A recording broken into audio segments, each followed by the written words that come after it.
Do you Yes. have any advice for, because I've met this group so much more than the time of the private practice owner is waning for sure.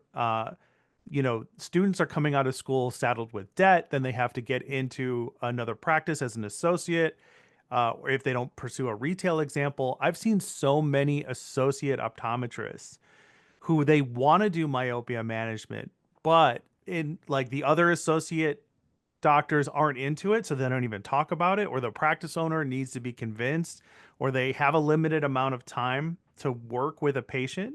Do you have any Yeah. advice for them in order to, because you said like we're all being pitched on certain things, and I think it's Yeah. important to recognize that the associate doctor who's interested in it but doesn't have the support is being constantly pitched that this is a bad idea and that it's not going to work for them. Do you have any advice in that particular aspect?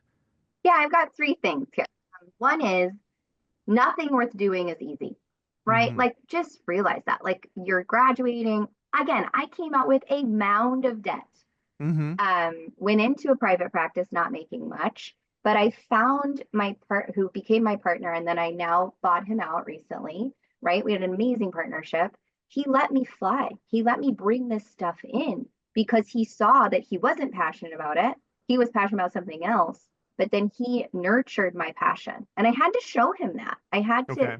I had to build confidence in him to build confidence in me. It's not the other way around, right? Right. No one starts, you've got it. Again, this comes down to confidence.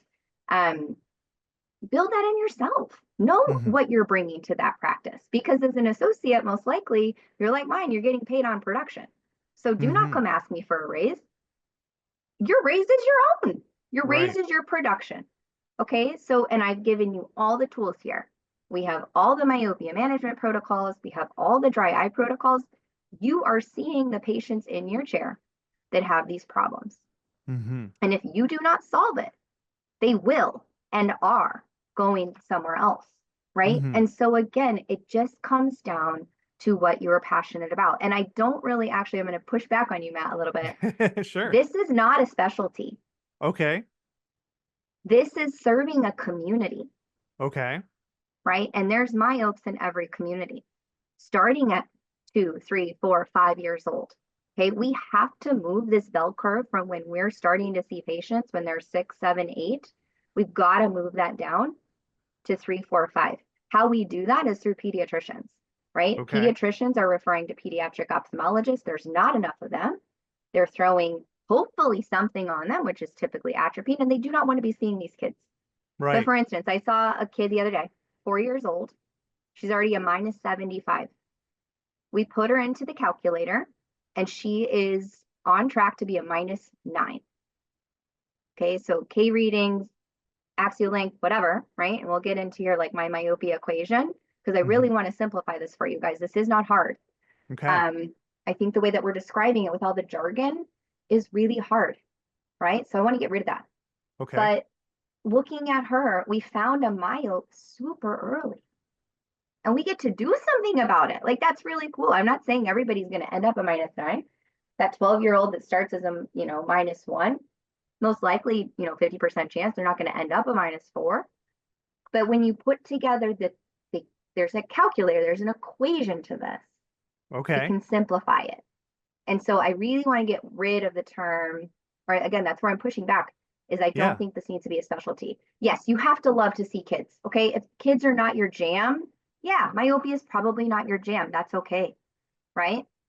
So me, aging out with the people Yeah. that are at West Broward with my partner, like I love them, but my jam is like myopia, right? Right. So it's finding your schedule, it's finding that flow to keep you in it. Like I had the best myopia day. Like if I could picture the best day, it was a week ago, Matt. Tell Right? me Like about it. I saw Yeah. 7 patients back to back, all myopes. We got 2 new people into treatment, right?